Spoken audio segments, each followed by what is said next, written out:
Hello, my name's Emily Cutts. I was born here in Glasgow. I'm a mother, first and foremost, just someone who's passionate about being involved in their community and trying to make a difference. I'm not a member of any political party. In a nutshell, there's a very long history around the land which has become known as the Children's Wood and North Kelvin Meadow. For many decades, the community had been trying to keep the land. At that point, the land was playing fields and tennis courts, and it's where the local schools played their sports days. They used it for gym and that kind of thing. So people put in objections. It went to the Scottish Government. We could now see this land could actually meet many 21st century needs like mental health, but particularly children are really suffering from not getting outside. So we decided to create an alternative. So we wanted to actually make it happen right here on our doorstep and try and show the council we are helping the city, we're helping your kids, we're helping local people to be happy and live a good life. And rather than fighting a campaign, we wanted to show a vision, an alternative, and that's what we kept on doing. So we put in a counter planning application to the developers plan. The developers wanted to build 100-ish houses on the land, really high-end housing, no social housing. So we put in a counter plan, which was we want to keep this land as a community park and green space. So both planning applications went to the City Council and both got accepted. And this is the weird quirk of Scottish planning. You can have two planning permissions granted at the same time. There was a public hearing and then their plan got kicked out and then our plan was successful. So many issues facing our communities, trying to tackle the issues of inclusion, equality, and a voice for young people and the most marginalised young people, getting them to feel included and part of their community.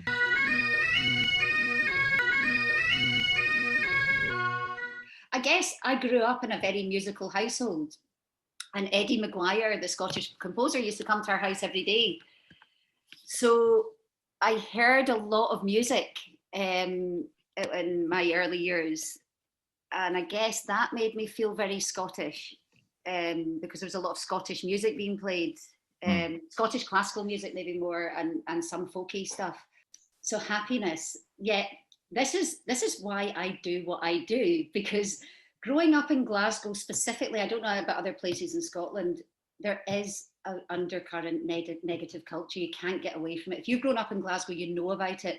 Don't stick your head above the parapet. That negative undercurrent really pervades. Well, when growing up, I felt it really strongly in school.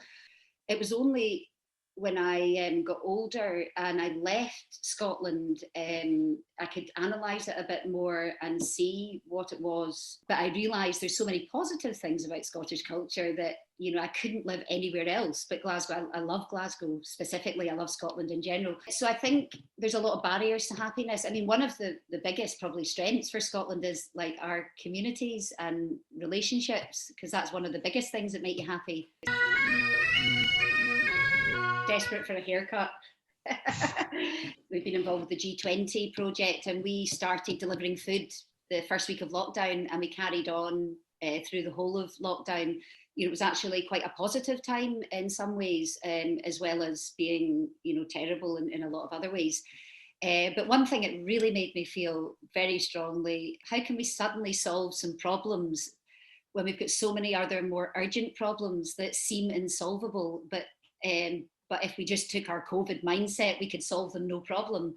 Why can't we have that level of urgency for things like climate change and, people living in poverty who can't afford to live? That's a really, really serious issue. What COVID has shown me is if we can suddenly, quickly put all of our resources in and get a vaccine, surely we can put all that money in and fix some other problems. I'm drinking a cup of tea in this lovely mug. I think Scotland's relationship with alcohol is terrible. We're working with young people who are at risk of addiction, maybe have families who had addiction issues, and it's terrible. It affects everybody. Growing up in Scotland, there was always, oh, come on, just, you're not having a drink, just have another one. The pressure to drink and be part of that was quite immense growing up. I do like a drink. I like, my favourite's a whiskey mac. But I do think we've got quite an unhealthy relationship with booze. I didn't want Brexit to happen at all. You know, like I've got European friends and, you know, like friends who work in the university who do European bids and just being able to flow to Europe and back, it's like, I guess I was a bit gutted, you know, and disappointed. It was a bit unexpected that ended up being the conclusion. But I guess it is the conclusion, you know, is that this is what's happened. So we just have to get on and make the most of the situation that we're in, even though we didn't want it to be that way. Having spent time in America, like yeah, you're from Scotland. I think people do really like the Scottish because I guess we're the underdog. It's a bit like the Irish as well. We tend to be, I think, quite looked upon quite favourably abroad. 10 years from now, so I'd like to see more local access to green space, school starting age to 7, much more play-based in early years and children playing outside more across the board. An education system that doesn't leave people feeling like crap and that they're not welcome or wanted or loved in their school. Children succeeding in further education and supported. And that means I'd like to see many more youth clubs and youth centres and youth projects across communities.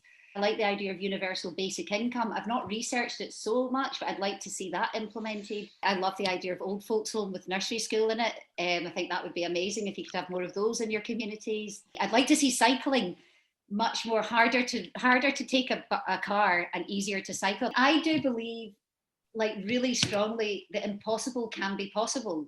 Is people just say, "Oh no, you can't do it," and it's oh no, it just can't be done. It can't be done, but things can be done. Okay, I couldn't decide on a song. I was going to do a really cheesy American. My brother-in-law's song, "Beautiful Day." He's Irish and my sister's Scottish, and this is their song. They wrote it. He wrote it. It's called "Beautiful Day" by Colin Keegan. What is a beautiful day? I want to take out Elvis Presley. On a cold and grey Chicago morning, a poor little baby child is born in the ghetto. I do like some of his songs, but not all of them. So yeah, you could remove that one.